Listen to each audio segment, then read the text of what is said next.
Hello and welcome to Post-Match Raw. I don't know why I sound quite cheerful because Jesus Christ, what an awful game for me to host. But I'll introduce the lads and then we'll get into that absolute shit show. Dave, how you doing, bud? I'm furious because I've just spent the better part of 2 hours watching an absolute sack of shit when I could have been watching Atletico Madrid beat Real Madrid. It's now 5-2 to Atletico Madrid. Okay. At least it's not even a silver lining, but at least there's something to be joyous about because Real Madrid's always fun losing. Carl, how you doing? I'm furious because I've just spent the last hour and a half, 2 hours watching an absolute sack of shit when I could have been doing literally anything at all. Yeah. I don't even know where to start with this. We'll obviously get into the teams and the system and stuff, and that definitely played a part in the first half. But I mean, Carl, sticking with you, I mean, we've everyone on every bloody show on AI has talked about the performances, and I thought they were genuinely improving. And I know Crystal Palace are a good team, and we will give them their credit as we go through the show. But considering, let's say Atletico Madrid was probably a really good performance and we just let sloppiness happen. I thought we were improving from that point on. Today was just back to the utter shite at the start of the season and then up another couple of levels because that was awful today. Yeah, the first half today was like the Burnley game, except, The other team tried to score.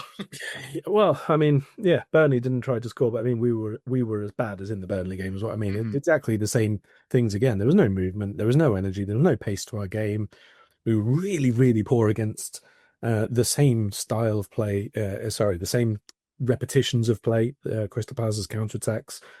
It was just terrible. Look, the whole Premier League is going to be absolutely loving this because Liverpool have lost in injury time and obviously with everything that's happened. And fine, fair enough. But let's be absolutely clear here. We should have lost their game about 4-1. There's only one reason that game went to injury time in the first place, and that's Alisson Becker. A normal goalkeeper and any other goalkeeper in the Premier League in goal, at the very least, we're already 2 down, probably more like 4 down. So Yeah. the goal from late on in the match for our equaliser, we should not have lost the game past that point. But at the same time, that would only have been hiding what happened today. That was absolutely appalling. It really was. I'm Dave. I'm guessing you're going to echo a lot of that statement as well. I think Karl has been very generous suggesting 4-1. Palace created 7 big chances in the game. I think that could easily have been 5 or 6. That's probably the worst we've played under Arne Slot, other than, the games where we were drunk at the end of the season. That is a shambolic performance from Liverpool. And as Karl said, the only reason it's even a game is Alisson Becker. The only reason. But we can't be surprised by this because we haven't played well for the majority of games this season. Like, it's been poor performance after poor performance with individual brilliance and just the sheer quality and depth of quality we've had in attack that's rescued us time and time again.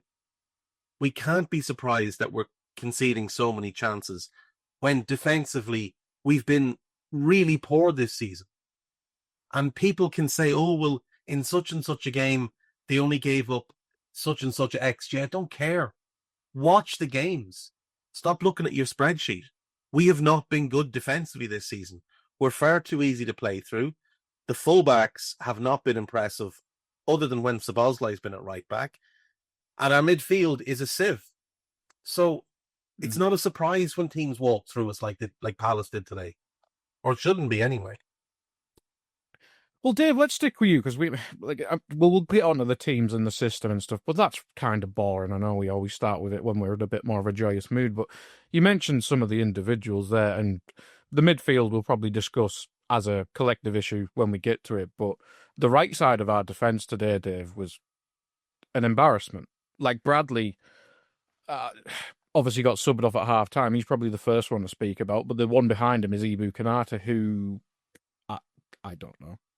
Maybe he was playing in the Real Madrid game. First half. Like a shocking 75 to 80% Lovren first half. Second half, he was a little bit better. He stopped getting involved in so many wrestling matches. Ibu's problem today was he decided to get involved in a physical battle with Mateta, and it just sent his head into orbit. And he was crap first half. Like I say, second half, a little bit better. Conor Bradley, I mean, that's not even a championship level performance. That's League One level stuff. That's a 140% Paul Konchesky as a right back. And I do mean left-footed, left back Paul Konchesky being played out of position. That's how bad Bradley was. And the problem we had is that he was stinking the place out defensively. And then we were trying to use him as like a fulcrum in attack. Everything going out to Bradley, who couldn't do anything. And I don't know how he lasted till half-time, because Arne hooked Milos Kerkez at Burnley on 36 minutes for a better performance than what we've seen from Conor Bradley today. And let's be honest, they weren't the only two.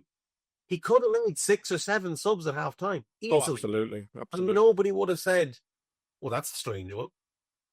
It was absolutely abysmal. But that right side in particular, and you can include Gravenberch, you can include Mohamed Salah, every one of them stinking the place out. And for some of them, it didn't improve in the second half. Yeah, absolutely. And Carl, I'd say the right side's probably been one of our key issues in terms of this easy to get at all season. Like, I think obviously Ibu's improved recently, but right back's kind of been up and down all season. Apart from the Dom games, it's been an issue all season. Like, Bradley and Frimpong haven't exactly put a marker down and say, I'm the right back now, whereas our number 10 has, which is a hell of a goddamn statement. But yeah, what do you make of the right hand side? I mean, Ibu will probably be fine next week, and then we can maybe forget it till his next stinker. But the right back issue, is Dom just the answer there until one of them actually turns up consistently, or what? God, what a question. I don't know. I mean, like, I said this to Dave on Scouted, like, you'd arguably at the minute say, put Joe Gomez right back for a game and at least see what the structure is like, because he played well in the last couple of times we've called on him. But again, we can't. We're in a position again where we can't, because he's the centre-back cover. Now, I mean, today I was thinking like 10 minutes, 15 minutes into the game, well, we're seeing Joe Gomez at half-time here, because I didn't think it was going to be lasted beyond the break. But then at one point in the first half, I was thinking Ibu's not even going to last until the break. He's going to be sent off here. So I can't believe we didn't see Gomez in the end some way or another.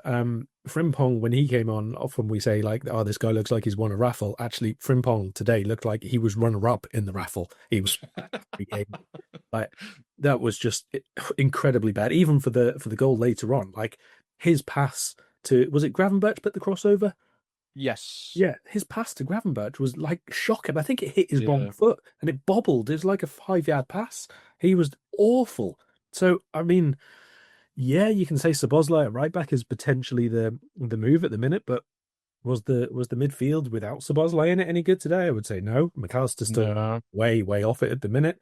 I don't know. I mean, unless he's going to commit to, like, you know, having some minutes on the pitch for Endo, or Jones gets himself into the team and gets a run of starts, I don't really see how you move Szoboszlai out of the midfield at the minute, because again, Wirtz as a 10 has not really paid off. And I know, you know, we potentially got the 11 that we were looking for in terms of no Gakpo and Wirtz from that side as such, but once he was back in the middle, we're not seeing enough. Like, all over the pitch, there is a bit of a disconnect at the minute, and we've got away with it because we have better players. Let's be fair. That's fine if you're going to win game by being better, but those players who are technically better and mentally better and all the rest of it, they have to show up physically as well. Otherwise, Burnley have already shown it. They'll block you off.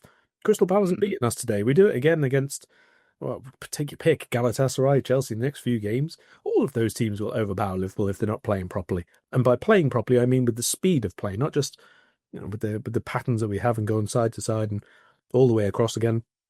And yes, I acknowledge that, right, the right side is not helpful at the minute. But I tell you what, Milos Kerkez wrecked my head today. He was my most annoyed player throughout the entire game. Really? Yeah. He didn't even crack my top 3, and I was furious with him. He didn't even crack my top 3.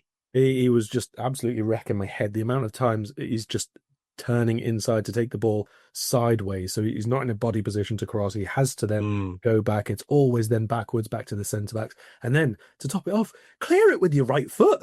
Right at the end of the game, you've got a completely open path in front of you. Clear it with the right foot. Instead, he spins all the way around, nearly boots it against, I'm not sure if it was Munoz or Nketiah behind him, to give away the throw-in at the end of the game for one more chance.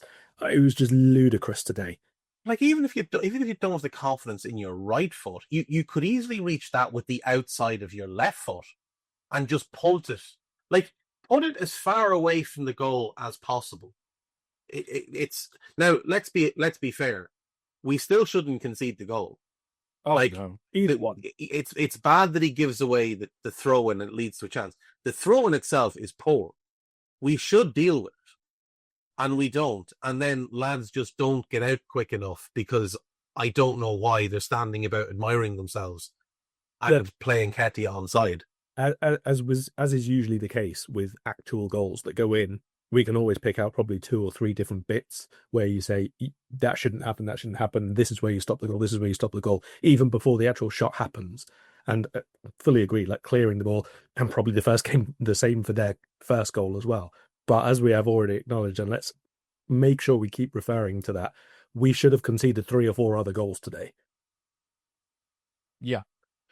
Yeah, very true. Very true. And I mean, the only way we were stopping that is if Ali bailed us out at the end again, which would have been the save of the day, even more so, which is ridiculous. But we'll hop in and out of individual performances, and we'll go back to the usual format, and we'll start with the teams. And Dave, I'll start with you because there was a system change. We seem to be swapping in and out of a box midfield, whether how high we were up on the pitch.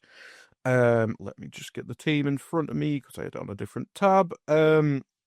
Alisson, Bradley, Konate, Van Dijk, Kerkez, McAllister, Gravenberch, Salah, Szoboszlai, Wirtz, and Isak. I mean, it's a team a lot of us wanted. Maybe Palace wasn't the ideal team for it, I'd say. But, I mean, the box midfield against a really narrow back 5 with a very defensive midfield, which was very good for them. And I'm sure you'll get to mention Wharton at some stage. But what did you make of the team? What did you make of the tinkering system? So there's 3 issues, right? So the number one, there's the change in personnel, which I'm in favour of because Cody had not been good this season. Mm-hmm. So I liked the personnel. But the problem is when you change the personnel and change the shape, it's going to be difficult because players are trying to figure out new areas of the pitch that they're meant to be playing in. And he's very clearly changed multiple people's roles for this game. And then you're doing it away at Crystal Palace, who are in great form, 18 unbeaten, 12 unbeaten. Well, I think it was 11 unbeaten in the league, 17 unbeaten in all comps before this, at Selhurst Park, which is, you know, we talked about it on Scouter. We've had a good record there, but it's always a tough enough place to go. So, like, that's the type of change. I would have been happy to see him go with that team and that shape at home against Leeds or somebody, but not against a team like Palace, because it's not just about players figuring out where they're meant to be and what they're meant to do. Right, the Reds, it's Jack here, and that was a clip from one of Anfield Index's audio podcasts. If you have enjoyed the video, make sure you do like, share and subscribe to keep up to date on all things LFC. We record around 100 audio podcasts every month, with our shows featuring match-going fans, top journalists, professional analysts, and even Liverpool legends along the way, with the Great Dane himself, Jan Molby, joining us every single week. If you want to listen to all our podcasts for free, head over to anfieldindex.com/podcasts. Our audio shows are available wherever you get your podcasts. Just search Anfield Index. Or if you prefer to listen to all our podcasts in full and without any ads, why not head over to AI Pro today to check it out now at AnfieldIndexPro.com. If you want to get involved in the great growing community of Liverpool fans, check out the Anfield Index Discord. The link is in the description. Do get involved with that from Reds around every corner of the globe. For now, Reds, hope you enjoyed this video.